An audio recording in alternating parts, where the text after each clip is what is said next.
This presentation about crimes against humanity originally was not foreseen. We only started it after 1 year of work.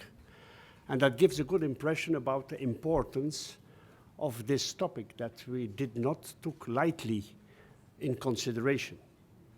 Crimes against humanity, perhaps a short introduction also for the audience. We have violations of human rights, but that's not the same. Crimes against humanity go further. It is only the gross violation of human rights that can be considered as crimes against humanity. In our case, torture, enforced disappearance, also the arbitrary detentions. Turkey did not ratify the Rome Statute, but crimes against humanity are part of customary international law and therefore also under the jurisdiction of the tribunal. On the facts of tortures and forced disappearance, because we had these reports. We had the estimation of the 3,000 allegations, complaints about torture yearly. We have the 95 well-documented abductions. I will not come back on that. We have the reports on that, would be a waste of time. It has 3 elements that are crucial. First, it must be a course of conduct involving the multiple commission of acts, here acts, torture, and forced disappearance, first. Secondly, the operation, the act must be directed against the civilian population. And thirdly, and that's for the Rome Statute, not for customary law, that operation must be conducted pursuant or in furtherance of a state or organizational policy. That the acts of torture, as it has been described in the reports, as it has been testified by witnesses here, we cannot see them as a spontaneous act of individual security officers or simply as a mere aggregate of random act. For enforced disappearance, it's easier because, the nature of an abduction itself is not something that is hazardous. It's not something that suddenly happens. So I think the intense preparation, the secret detention facilities, the acts of abduction himself cannot be seen as spontaneous acts of individual security officers. So it is not said it is directed against a civil person. It is said it is directed against a civil population. The term population means that it is about a group. It's not about an individual. Torture and enforced disappearance, for sure, are sanctioned by heavy penalties, but laws who make it, depending on authorizations, make that this law is nearly inoperative, as we saw from the figures. And also immunity legislations that has been put forward not only after the coup, where has been said everyone after the coup who did something wrong, we forgive you, but also the MIT, the Secret Service, who clearly got an immunity status for what they were doing. This legislation is not only a condition to continue with torture and with enforced disappearance, but it is an encouragement to do it. If you have specific structures for torturing, that means you have a policy to organize this to do it, otherwise you will not have an infrastructure. If you have infrastructure and you have specialized forces, you're organized, you have a policy to do it. That's clear.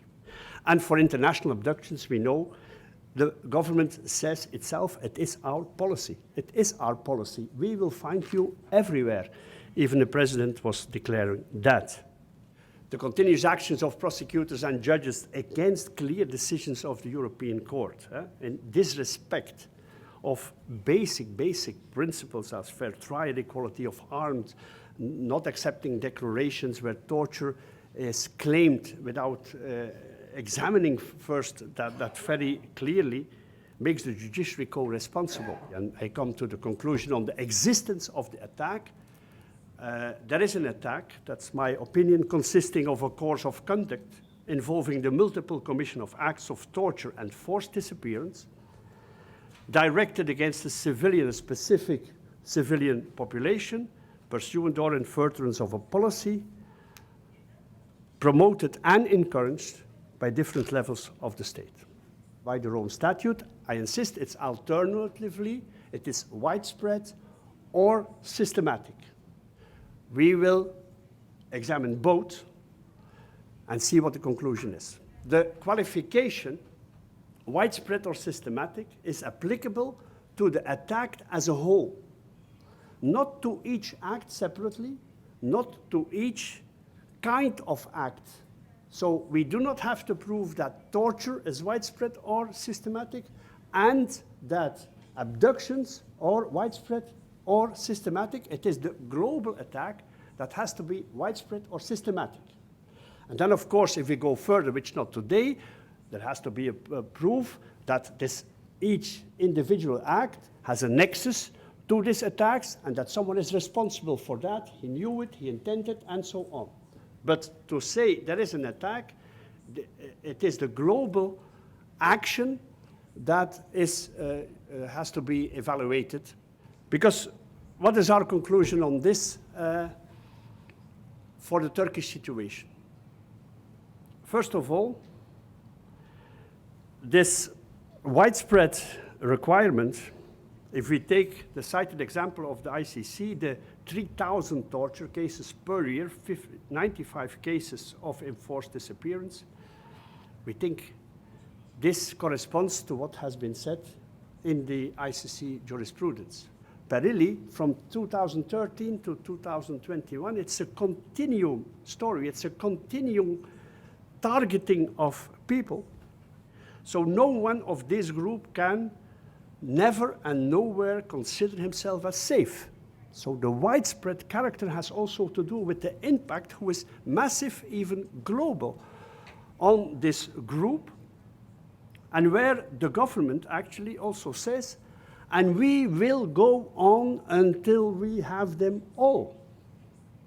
So the threat is more widespread even than the fact. And that has been testified here already. So my conclusion is in that the attack, you can read it, is widespread and systematic. However, we know that crimes against humanity is a very hard accusation. These abductions and tortures and the impunity and the impossibility of the existing system to really stop it are part of a tendency in the international legal order. And that's why the international legal community and the international legal order has to act. It is a tendency that in case of, it's now terrorism, but it can be everything, or so-called terrorism in Turkey, everything is allowed. And you can even show that you will do it, and you can say, no one can harm me. It is the situation that we had with the war crimes before the First and Second World War, who the winner could never be punished. Luckily, we got rid of that, and the war crimes can be prosecuted. We had the tribunals for that. It's now the situation, those states who fight or say they will fight terrorism, whatever the terrorism is that they say, they can do anything without any state or individual responsibility. The creation of crimes against humanity and the Rome Statute wanted to avoid is challenged now, and that is why, in my opinion, the reaction against these crimes against humanity is priority for the international legal community. Thank you.